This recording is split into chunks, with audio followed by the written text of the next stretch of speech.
Hey guys, this is part 2 of today's podcast, unpacking all the latest trade intel from a Warrior perspective. If you haven't checked out part 1, please do. I go through the state of the Western Conference, the Warrior rotation and what we could see there over the coming games, plus a look ahead to Tuesday's matchup with the Nuggets in Denver. If you haven't subscribed to the YouTube channel already, that would be greatly appreciated. Follow me at POC252POK. 252 on X/Twitter, and other than that, let's get into it.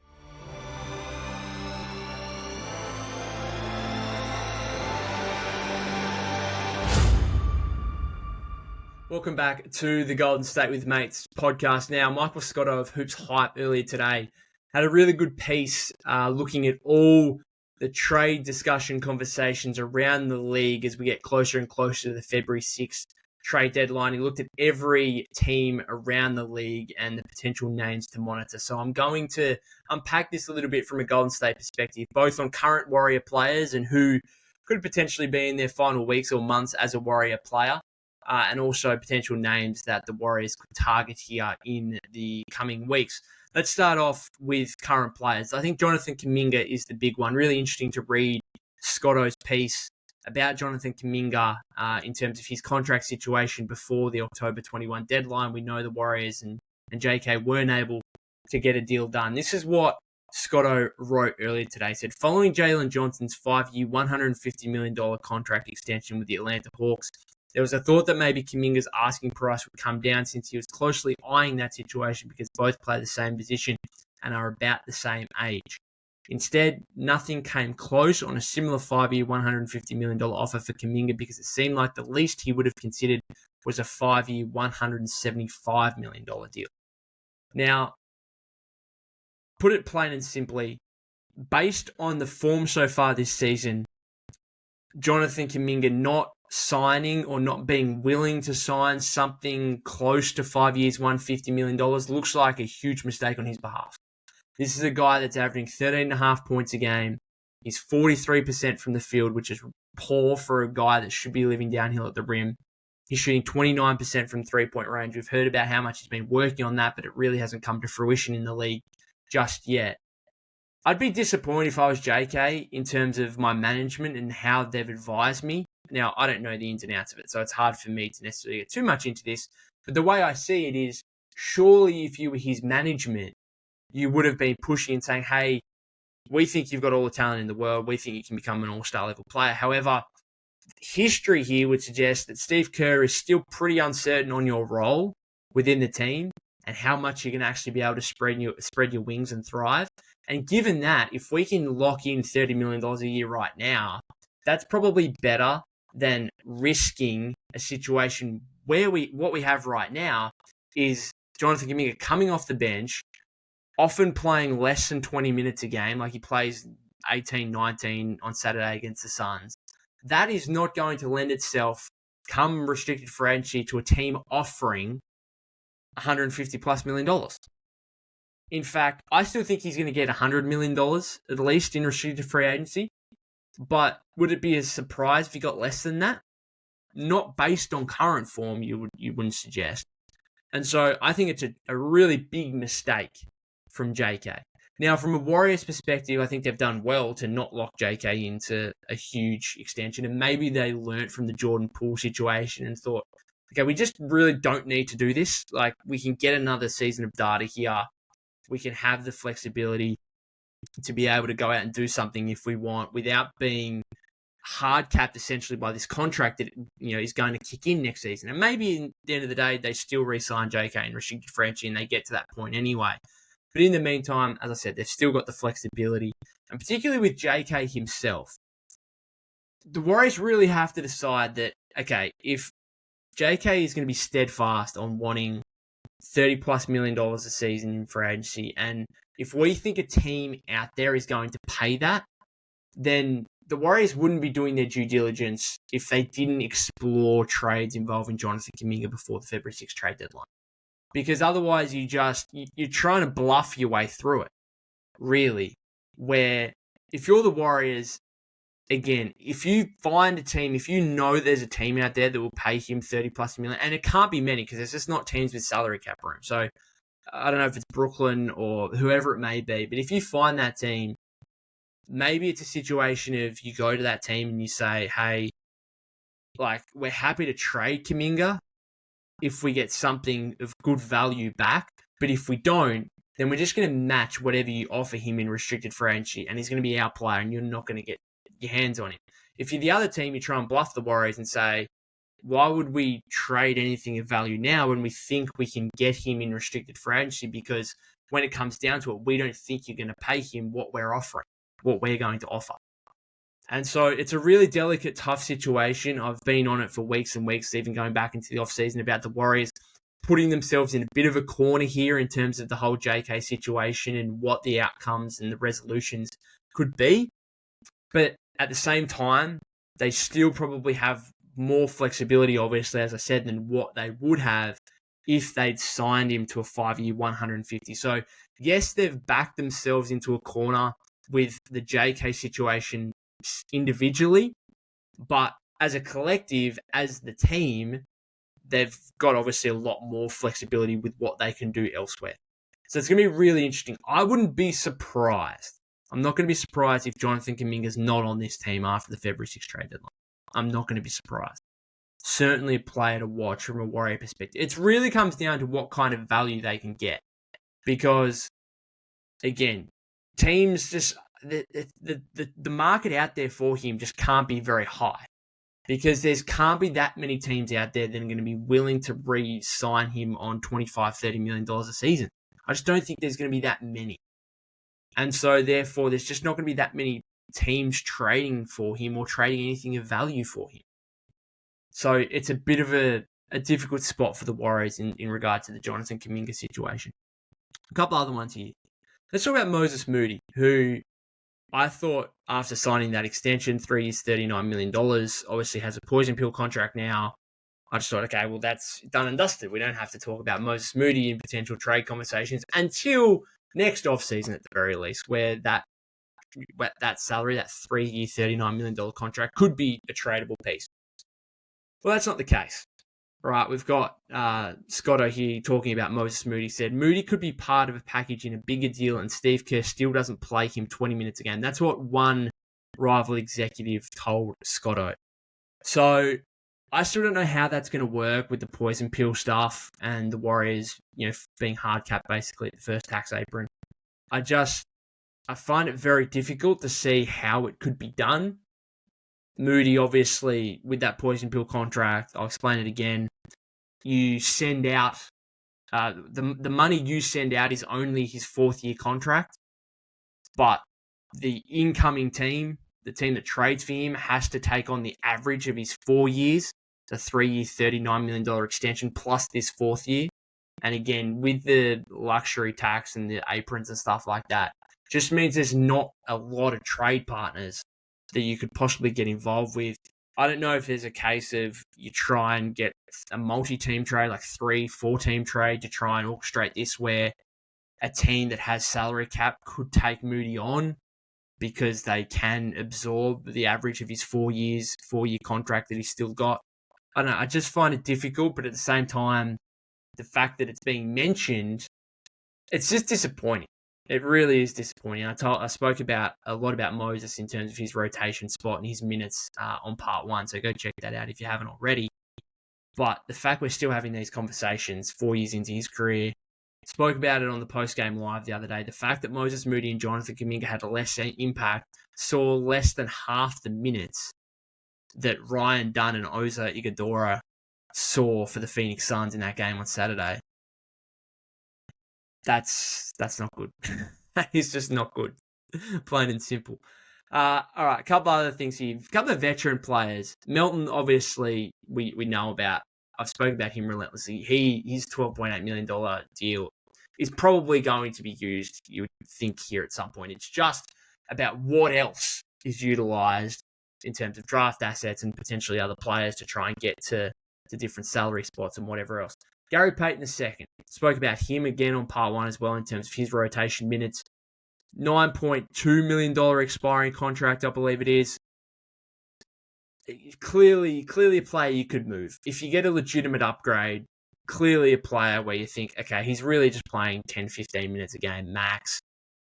If we can get an upgrade, then he's a player that can be moved. And it's a salary, it's an expiring contract that teams will be willing to take. He doesn't have value himself, but it's an expiring contract if teams want to get off money, or as long as the other stuff coming in, whether it be young players or draft assets, is valuable, then Gary Payton can be thrown into deals, right?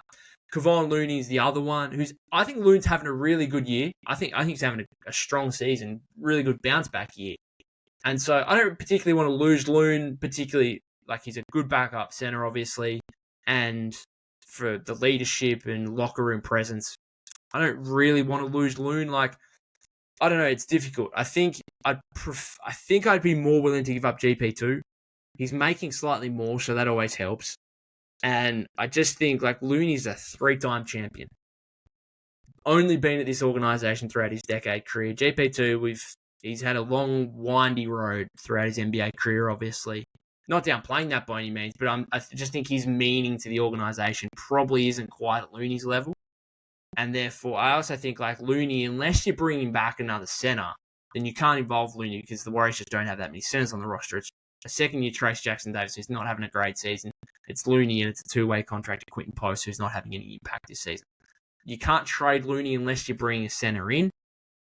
But interesting to hear that going back to the offseason, the Knicks, the Thunder, and the Grizzlies all apparently had interest in Kevon Looney. Now, again, he's had a really strong start to the season. I just don't think anything's going to happen there.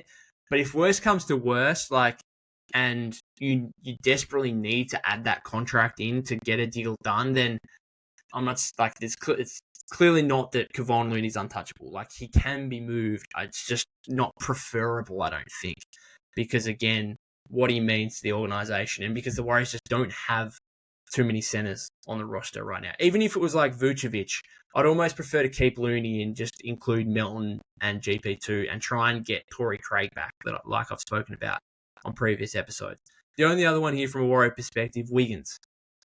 Not trading him, apparently.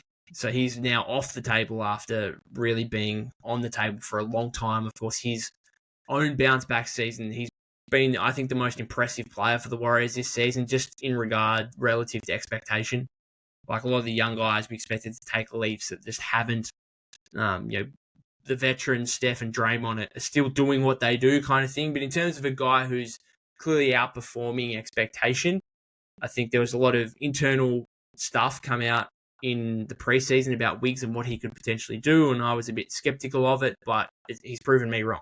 And he's proven a lot of fans wrong. He's been excellent, and it means that he's not untouchable, but you wouldn't trade him for anything less than a superstar. Like, I just think you look at some of these guys that I'll get into, Jimmy Butler, Brandon Ingram, I'm just not trading Andrew Wiggins for those guys. They're just not enough of an upgrade to me based on what Wiggins is doing right now. He's 17, 19 points a game. He's nearly 42% from three. Your main perimeter defender. Like, he's really important to this team.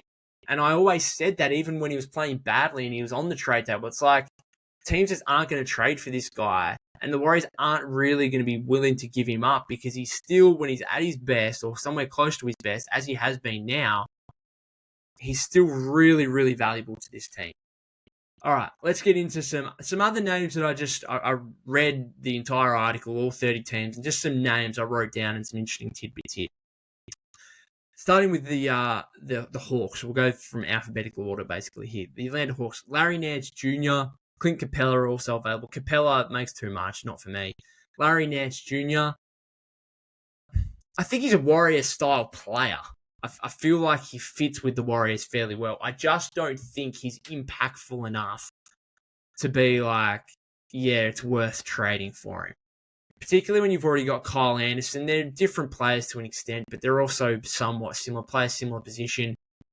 I actually think like Nance works to a degree. Like if he was ever a free agent, you could get him for not minimum chips, but on a good contract. And like I get it. But in terms of trading for the guy and actually giving up assets, I don't think so. But just a name that I wrote down because I could see him as a Warrior. I could see it. The Brooklyn guys. Obviously, a lot of talk about them. Schroeder, multiple seconds. This is kind of about the Vucevic thing the other day where we got the report about Vucevic and it said that his price was multiple seconds, and that pricked my ears. The Schroeder multiple seconds pricked my ears as well a little bit. I think the market will be a bit better for Schroeder than what we previously thought, just based on what he's doing this season. Like, he's over 18 points a game. He's 40% from three. He can run a second. He can run a first unit, but he can definitely be like the best backup point guard in the league. He'll play quite a few minutes next to Steph. Spoken about him a lot. Multiple second-round picks. If you can get him without giving up a first, he's on a $13 million expiring contract, which I think is why it's only multiple seconds. I don't think teams want to give up a first for a guy that could be a 3-month rental and plays 30 games for you and then leaves in free agency. So I understand why it's multiple seconds. But if that's the case, could be worth a shot for the Warriors, particularly given you can just get him for that Melton salary. So if it's Melton and a couple of seconds for Dennis Schroeder, Warriors have got a bit of an issue with their backup point guard spot at the moment. Pods is now in the starting lineup. We've seen the Pat Spencer minutes. Not sure that's going to continue. Dennis Schroeder could be a legitimate option for the Warriors. Dorian Finney-Smith, also multiple second-round picks, apparently, according to Scotto, or according to the rival GMs and executives that he's been speaking to. I always find this interesting because a lot of these, when we're talking about the trade value of players, a lot of these are coming from rival executives and rival GMs. And of course, those guys are going to try and set the price far lower than what it probably is. So again, when we hear these things, I think we've got to take it with a bit of grain of salt and realize, hey, this is coming from rival executives who want to try and lower the price of these guys. Because I think clearly the teams that own these guys, like Brooklyn and with the Chicago guys and stuff like that, they're going to have far differing opinions on what these reported trade values are. So Finney-Smith, multiple seconds, I think it might be a player option for next season. I don't know. I can see him as a Warrior player, but again, I just don't think he makes enough of an impact necessarily where it's worth trading for him. I think that kind of 3-4 spot, he could potentially start. I mean, you can make the argument you bring him in, slide Wiggins to the 2, have Finney-Smith, Draymond, TJD. Maybe that's a really good defensive starting lineup. Really good defensively. I don't know. I could see it. The issue with him is I think he makes 14.9, so it's got to be like Melton and another minus salary to get to Finney-Smith. And then you've obviously got to, if you're doing a 2-for-1 trade, you've got to be able to sign someone else to get to the 14-player minimum on your roster. So it's a bit annoying. It's like an extra $1 million or an extra 1.5, because really with Melton's salary, the Warriors can get up to about 13.3, given their hard cap to the first apron. So you're really looking at salaries. If it's just Melton and picks going out, it's anyone making under 13.3, which is why Schroeder makes a lot more sense at $13 million. Cam Johnson could get a first rounder. He's obviously under contract for a couple more years. Apparently he would like to stay in Brooklyn. But there's going to be teams that are after him. I just find he's making like 23.6. I think he's on a descending contract. 23.6 or around there, I think, this season. It's just like it would have to be 3 players. There was a trade that I floated, I think someone else floated about recently, where it was something like Melton, Kuminga, and Looney for like Cam Johnson and Day'Ron Sharpe. I don't know if it does really anything. I can see it. Not sure it makes enough of an impact, but like that's why, the Warriors always say trades are hard to do, and it's because is it really worth, a lot of these guys I'm talking about, is it really worth it mixing up your team this much for something that probably doesn't have too much of an upside? Like, where are the Warriors going with Cam Johnson? Can they make the Western Conference Finals all of a sudden? Can they make the NBA Finals? Can they win a championship? Is Cam Johnson the missing piece? I don't know. Maybe.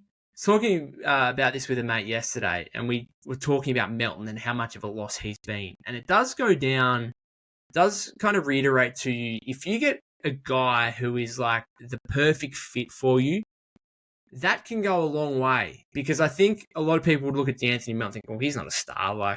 He's gone for the season, very disappointing, but how much is that actually hurting you? Warrior fans know. Warrior fans know, watching this team over the last 8 games, how much of a loss D'Anthony Melton has been. And so maybe I do need to put a bit more emphasis on some of these guys you could trade for and say, you know what, they could be a really good fit to the point where it does really rejuvenate the team and bring something completely different, more so than just who they are as individual players. The Bulls. This is what Scotto said about Chicago. Thus far, multiple executives who have spoken to the Bulls say Chicago still has asking prices that are too high for Zach LaVine and Nikola Vucevic, given their contracts. I think Vucevic's production this season makes his contract look pretty good. And I can understand why Chicago would want a first-round pick for Nikola Vucevic.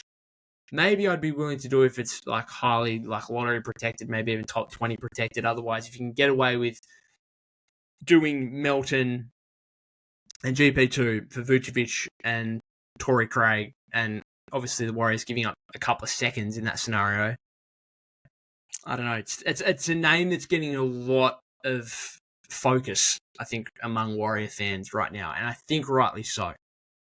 Talking of stretch bigs, Isaiah Stewart. I just don't see him as a Warrior. The contract's okay, 4 years, 60. It's not great.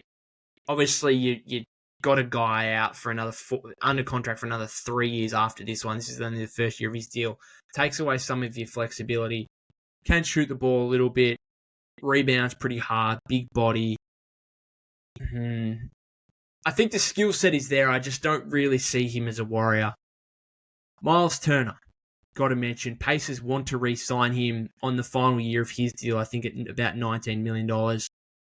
Not having a great year necessarily for the Pacers, who are struggling a little bit.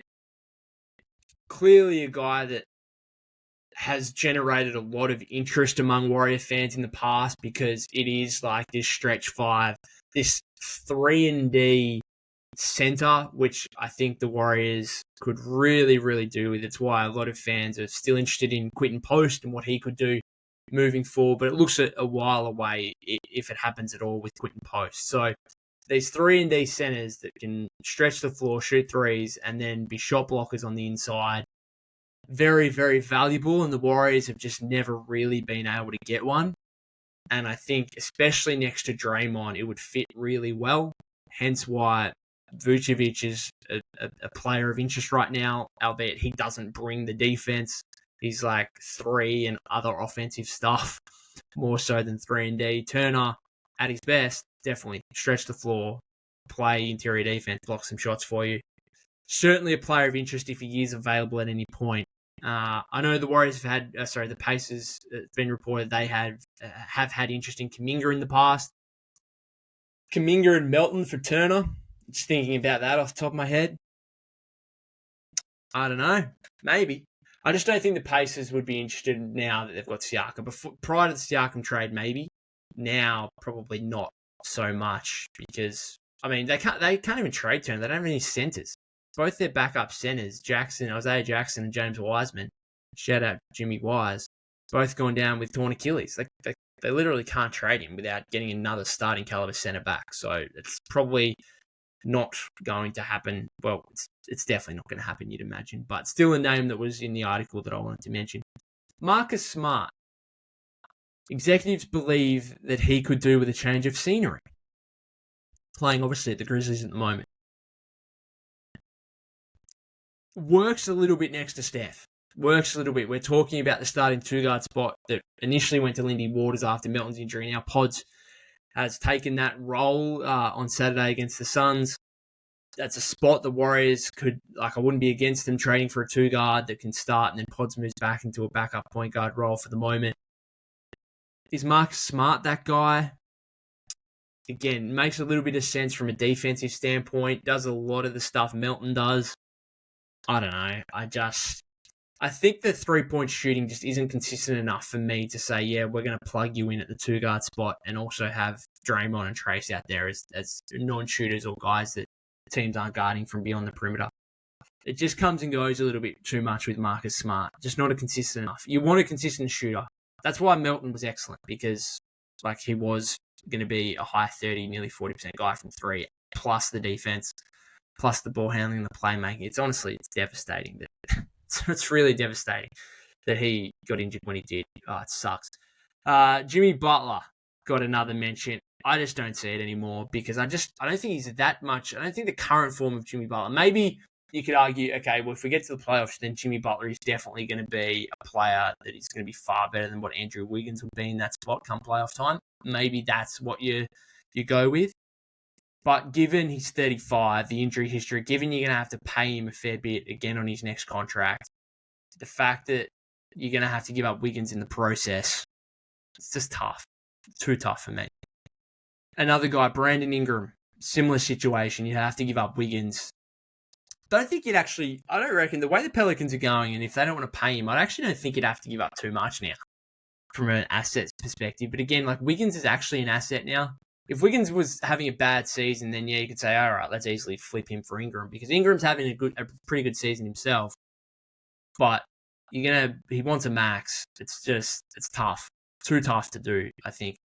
Dante, got to mention again in this one, we've heard a few rumblings around him. It was Brett Siegel of Clutch Points that initially mentioned Dante DiVincenzo as a possible trade candidate. NBA insider Mark Stein came out shortly after that and kind of refuted it. The name's out there. Obviously, former Warrior. Spoke about him previously.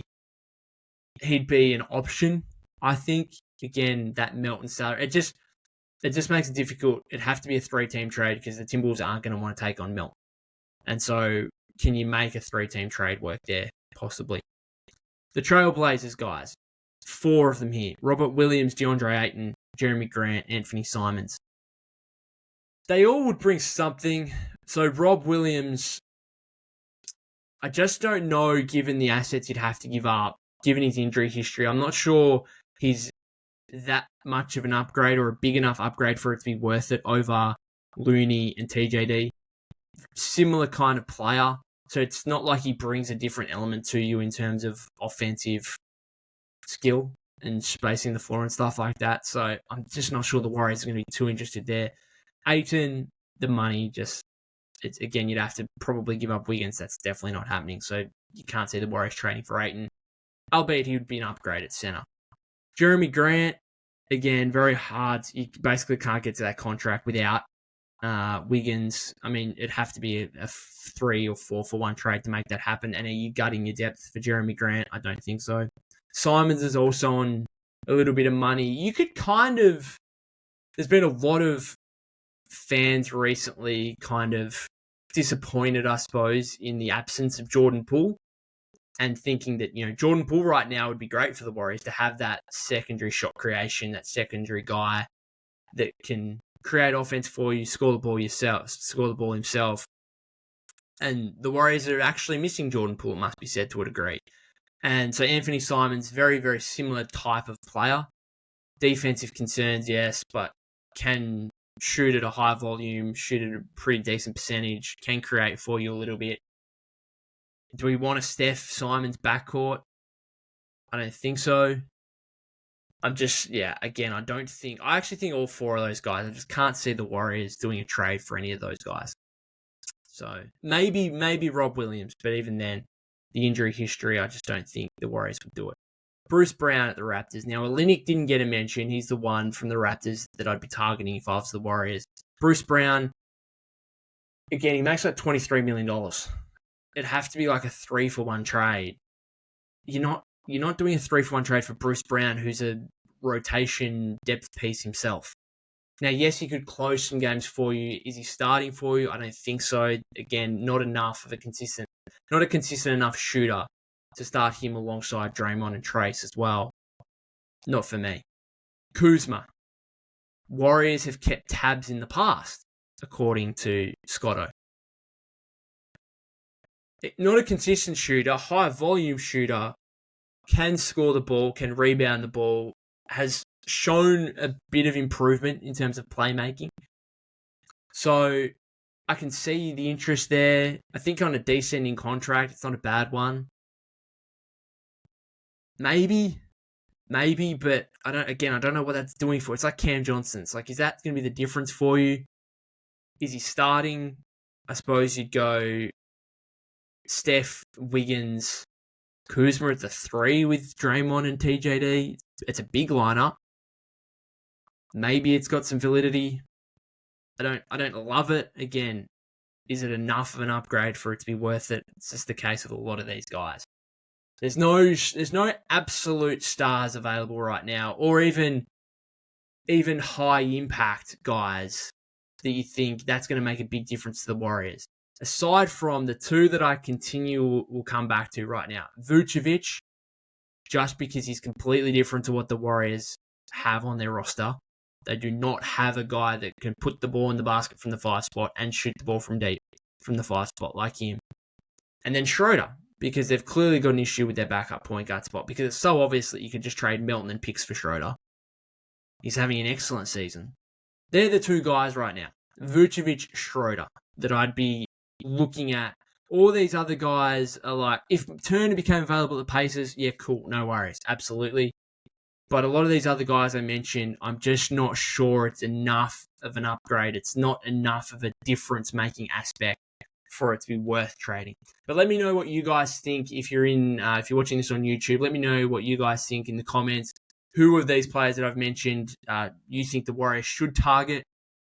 What you think of the Warriors' current players? Speculation on Kuminga, Moody, GP2, Looney. Who the Warriors should be willing to let go and who they should keep. All that kind of stuff. Other than that, guys, thank you very much for tuning in. Again, go and listen or watch part 1 if you haven't already. I'll be back for a post-game live after the game against the Nuggets tomorrow, so be on the lookout for that. If you haven't subscribed to the YouTube channel already, that would be greatly appreciated. And until next time.